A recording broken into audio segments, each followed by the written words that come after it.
Hello everyone. आज के इस वीडियो में हम लोग जो हमारी बुक है व्याकरण की थी एनसीईआरटी में जो चलती है, इसका जो पहला चैप्टर है वर्ण विचार, उसका उसमें जितने भी बातें बतानी है, उच्चारण स्थान प्रयत्न, वर्ण क्या है, माहेश्वर सूत्र क्या है, प्रत्याहार क्या है, स्वर वर्ण कौन से हैं, व्यंजन वर्ण कौन से हैं, सब जो मैं पिछली वीडियो में बता चुकी हूँ। जो लोग नहीं देखें जाके देख लीजिए। हम लोग जो है उसका अभ्यास कार्य जो है पहले चैप्टर का वर्ण विचार का वो कर रहे हैं। 3 तो कंप्लीट हो गया है। आज हम चौथा करेंगे। कौन सा? चौथा। इसमें क्या करना है चलिए देखते हैं। उदाहरणम अनुसृत्य। उदाहरणम मीन्स हो गया उदाहरण, अनु मीन्स अनुसृत्य मतलब अनुसार, उदाहरण के अनुसार। वर्णानाम वर्णों को, संयोजनम संयोजनम मतलब जोड़ के, संयोजित करके। कुरत करिए।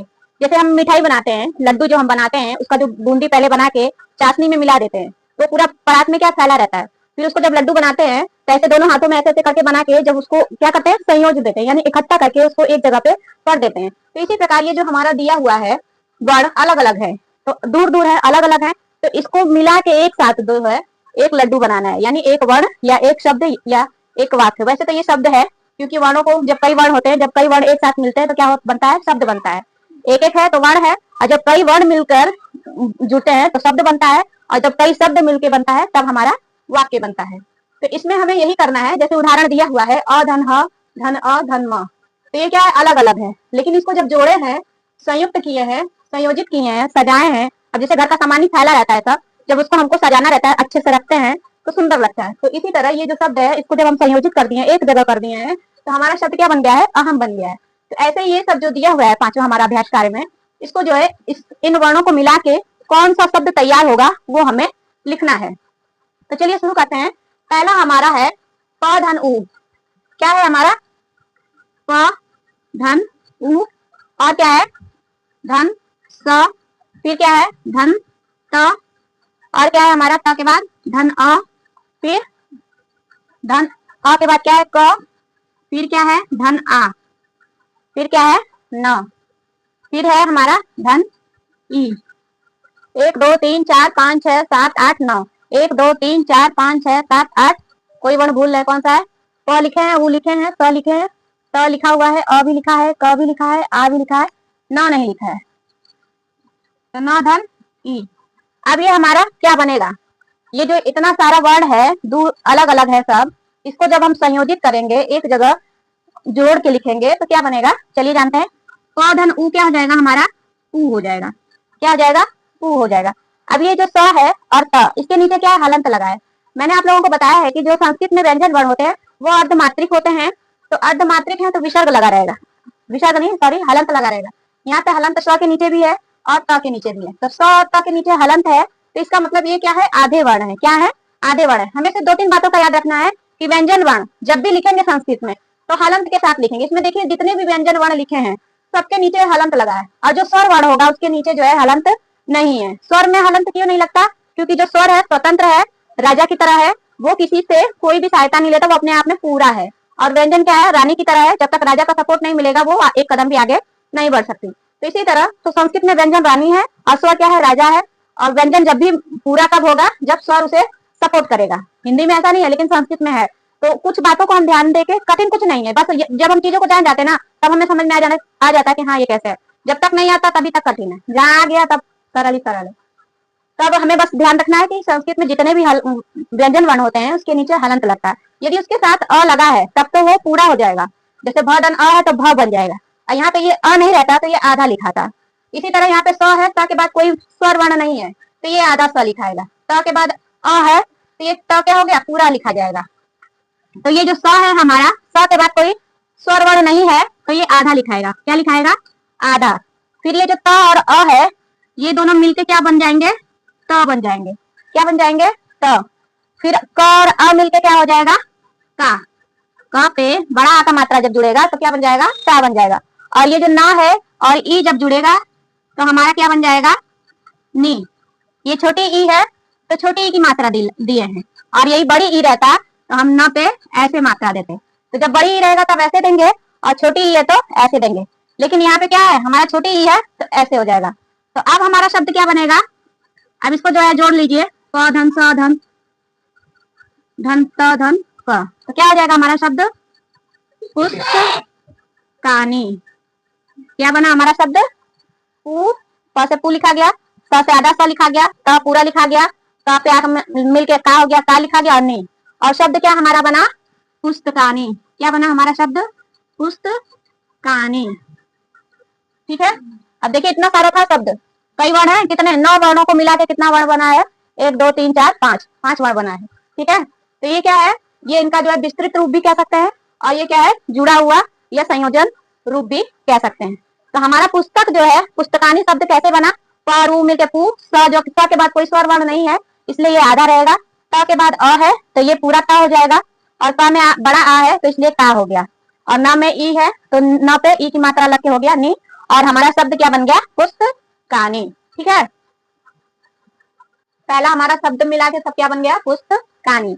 अब चलिए जानते हैं कि इसका क्या बनेगा दूसरे वाले का।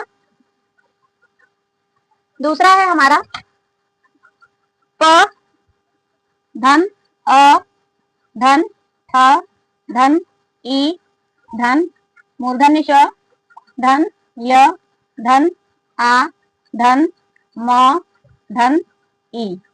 अब हमको इसको सबको मिला के क्या बनाना है? कौन सा शब्द बनेगा? तो इसको भी आप लोग बता। देखिए यहाँ पे भी हमारा हलंत लगा है, यहाँ भी लगा है हलंत, यहाँ भी लगा, यहाँ भी लगा है, यहाँ भी लगा है ना। देखिए यहाँ नहीं लगा है, यहाँ नहीं लगा है, यहाँ भी नहीं लगा, यहाँ नहीं लगा है। तो जहाँ क्रॉस है नहीं लगा है। क्यों नहीं लगा है? क्योंकि ये स्वर वर्ण है, और स्वर अपने आप में पूरा होता है, और ये जो व्यंजन वर्ण है वहां पे हलंत लगा है। क्यों लगा है? क्योंकि व्यंजन वर्ण संस्कृत में आधे माने जाते हैं, और जब इनके साथ स्वर जुड़ेगा तभी ये पूरा होंगे। ठीक है। अब चलिए जानते हैं कि ये जो क्या बनेगा। तो प धन अ क्या बना हमारा? प, पूरा प हो गया। क्यों? क्योंकि ये प के बाद अ आया है, तो ये आधा प था, और जब अ जुड़ गया है स्वर तो हमारा पूरा प बन गया। फिर क्या है? ठ और ई। ठ और ई जब जुड़ेगा तो अब ठ पे ई स्वर जुड़ेगा तो ई का मात्रा रहेगा। किसका मात्रा रहेगा? ई का। अब छोटी ई है तो छोटी ई का मात्रा दिलाएगा। अब ये पे बड़ी ई रहता तो बड़ी ई की मात्रा देते हैं। और स और य, स और य मिलेंगे तो क्या हो जाएगा? यहाँ पे ये जो हमारा स है ये आधा बनेगा। क्या बनेगा? आधा, या इसको ऐसे लिख लीजिए, आधा स बनेगा, हलंत लगा के लिख लीजिए, बाद में मिला लेंगे। फिर ये जो य और अ है, य में आ मिलेगा तो क्या बन जाएगा? या। ठीक है। फिर क्या है? म पे ई की मात्रा है। कौन सी मात्रा है? म पे ई की। तो हमारा कौन सा म बना? मी। तो अब हमारा कौन सा शब्द बन के तैयार हो रहा है? पहले प, फिर ठी, और ये जो स है आधा लिखेंगे, फिर या, फिर मी। तो हमारा शब्द क्या बन गया? पठिष्यामि। क्या बन गया? पठिष्यामि। प बन गया, ठ पे ई का मात्रा है छोटी, तो इसलिए ठ पे छोटी की मात्रा दिला गया। इस स के बाद कोई स्वर वर्ण नहीं है इसलिए ये आधा रहेगा। इसके बाद स के बाद यह क्या? व्यंजन आ गया है, तो इसलिए ये स क्या है? आधा लिखाया है। यही पे यदि स्वर कोई वर्ण होता, यदि इस पे आ का मात्रा है चाहे ई की मात्रा है, तो वो हम इस स पे देते, लेकिन नहीं है। व्यंजन के बाद फिर व्यंजन आ गया, तो यानी जब भी व्यंजन के बाद व्यंजन आ जाएगा तो जो पहला व्यंजन वर्ण होगा वो आधा लिखाएगा। ये भी आप कर सकते हैं, समझ सकते हैं।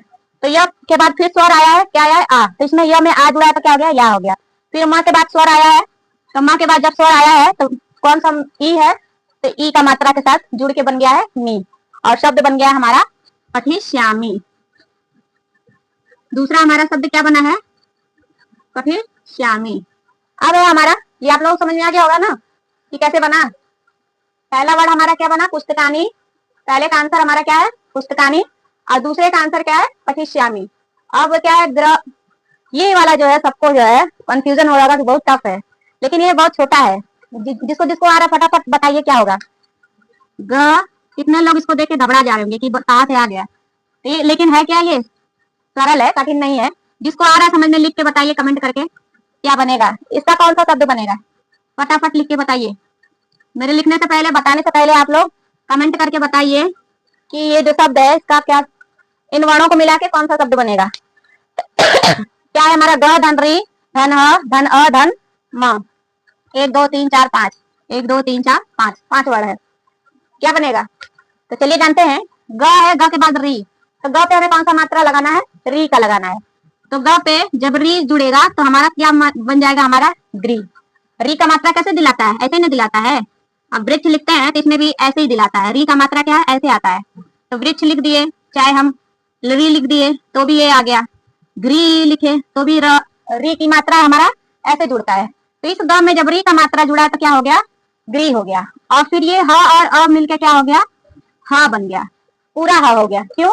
क्योंकि ये जो स्वर है ह के साथ जब जुड़ा है तो ये जो आधा ह है ये पूरा ह बन जाएगा। अब यहाँ पे म के बाद कोई स्वर वर्ण नहीं है तो यानी ये आधा ही रहेगा, तो इस म का म ही रहेगा। तब गृह धन ह धन म क्या बन जाएगा हमारा? गृहम। क्या बन जाएगा? गृहम। जिन लोगों ने इसको सही किया है वो लोग अपने आप को ऐसे शाबाशी दे लें, क्योंकि ये टफ था। जिसको नहीं समझ में आ रहा है अब समझ में आ गया होगा। जो लोग सही कर लिए हैं, जिनको मालूम था कि इसका यही शब्द बनेगा, ईमानदारी से दीजिएगा शाबाशी, ईमानदारी से, ताकि फिर और अच्छा करने का मन करे आप लोगों को। ठीक है, जब भी आप अच्छा काम करें कोई शाबाशी ना दे तो अपने आप को अपने से दे लीजिए। अपना हौसला अपने आप से भी बढ़ाना चाहिए। जरूरी नहीं है कि दूसरों पर डिपेंड रहे कि कोई हमें शाबाशी देगा, कोई हमें वाह वाह करेगा तभी हम आगे बढ़ेंगे। नहीं, अपने से भी अपने आप को मोटिवेट करना जरूरी है, क्योंकि हर कोई तो हमें गिराता रहता है, लेकिन अपने आप को अपने से उठाना हमेशा सही रहता है। तो ये तीसरा हमारा शब्द क्या बन गया? गृहम। क्या बन गया? गृहम बन गया। अब तो सबको आ गया होगा। चलिए अब है अगला शब्द। अगला क्या बनेगा? स धन ओ धन भ धन अ धन न धन अ धन म। तो हमारा जितना भी व्यंजन वर्ण है शब्द में क्या है? हलंत लगा रहेगा। क्यों? क्योंकि ये अर्धमात्रिक है।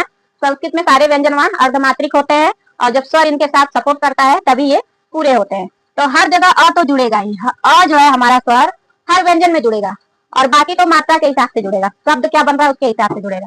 अब चलिए देखिए, स और ओ क्या मिलकर बन गया? सो बन गया।